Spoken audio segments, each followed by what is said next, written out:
It lives to giant letters, void of sense,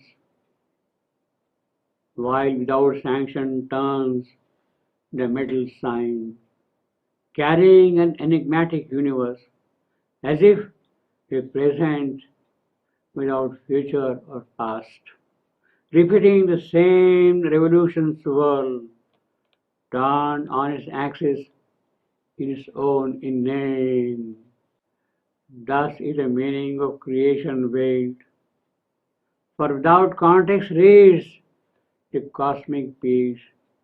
Its signs stare at us like an unknown script, as if appeared screened by a foreign tongue, or code of splendor, signs without a key, a portion of a parable sublime.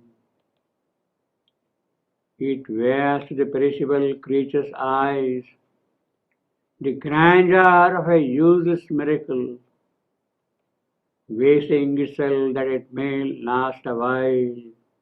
A river that can never find its sea. It runs through life and death on an edge of time. A fire in the night as its mighty actions blaze. In the wide, signless ether of the self, in the unchanging silence, white and nude, aloof, resplendent like gold, the dazzling suns, veiled with a ray no mortal eye can bear, the spirit's free and absolute potencies burn in the solitude of the thoughts of God. At peace regarding the trouble beneath the stars, deathless, watching the works of death and chance, immobile, seeing the millenniums pass, untouched while the long map of fate unrolls. They look on our struggle with impartial eyes, and yet without them cosmos could not be. Alive in a dead rotating universe, we whirl not here upon a casual globe, abandoned to a task beyond our force, even through the tangled anarchy called fate, and through the bitterness of death and fall, an outstretched hand is felt upon our lives, immovably ready for their destined task. The ever-wise, compassionate brilliances await the sound of the incarnate's voice to leap and bridge the chasm of ignorance and heal the hollow yearning guns of life and fill the abyss that is the universe. While such is the belief of the immortals, here all the while wise men keep on talking, keep on talking, they keep on talking and talking, they keep on arguing and debating, but rarely can they see the reality. To their debate and argument, they are unable to see the reality. They think, they contend, they debate, they discuss interminably, they discuss the pros and cons of an issue, they discuss if there can be at all anything beyond human comprehension. If God can grow up here in this creation, they wonder at it. If God can really grow up here in this creation, they debate, they argue all the while. This is the consciousness that knows not its own truth. It is that consciousness which does not know its own truth. It is that consciousness which is debating and arguing. It is the truth whose single expression is understood in a million confusing ways. Conjecture is built upon conjecture. This is all done on the basis of doubtful and suspect and untrustworthy proofs. What is the origin of this creation? What is its purpose? What are the alpha and omega of this whole business?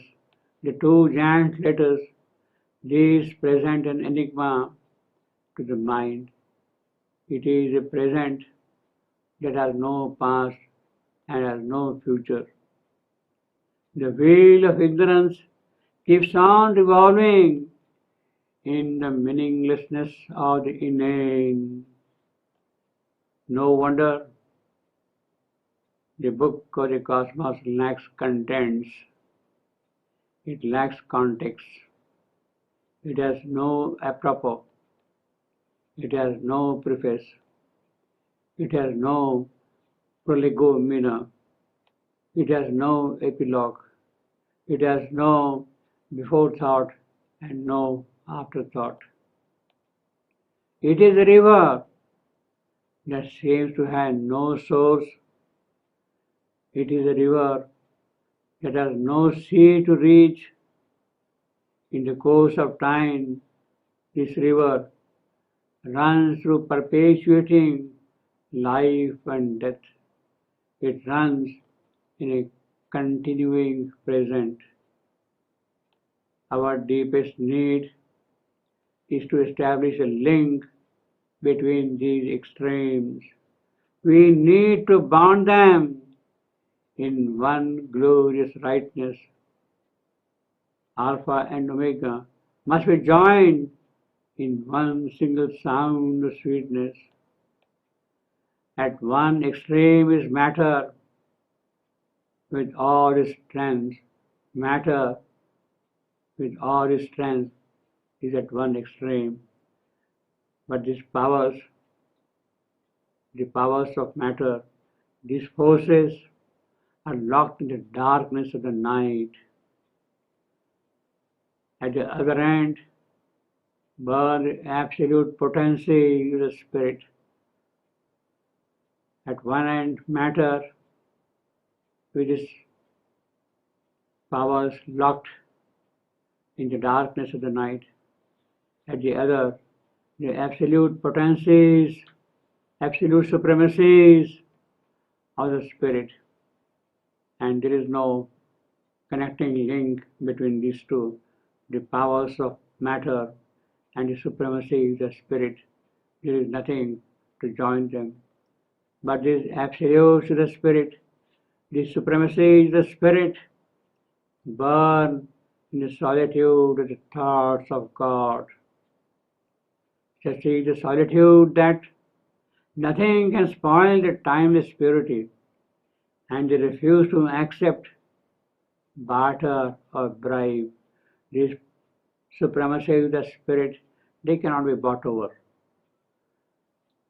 The deeper surrender is the only source of approaching them. The deeper surrender is the source of their might and identity, their way to know.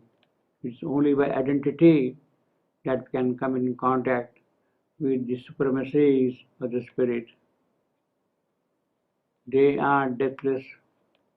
These absolutes of spirit, they are deathless. And they watch the worst of death and time and chance. They watch them to promote themselves here. Without them, without these potencies of the spirit, the supremacy of the spirit, without them, nothing would exist here. They see a wise hand even behind the appearance of ignorance. Ignorance is there, perhaps, for a purpose. It is not there for nothing. They stand above all joy and sorrow and suffering. They look at things with another look, the look of the deathless. It is with that look, the look of the deathless, with that look they see things. That is the look of the deathless who know the law and the natural line of things. It is with that look they see things. They look on hidden aspects. They wait in time for the eternal hour. Yes, surely that hour must come. That hour shall come. It has to come. That hour has to come. Therefore, nature cuts her way to the darkness, through the thick gloom of existence. Because He is eternal, He is there. A mighty guidance makes sure that the path is traveled, the path is tread, the path of the spirit's potencies has to become real. These calm and distant potencies, these mice, shall act at last the word that sets things on the upward route, portend the soul's immense urge. It is in that immense urge there is the surge forward. An unseen presence shapes everything. We are not aware of it, but things are shaped all the while, constantly behind the scene, shaped by the unseen presence.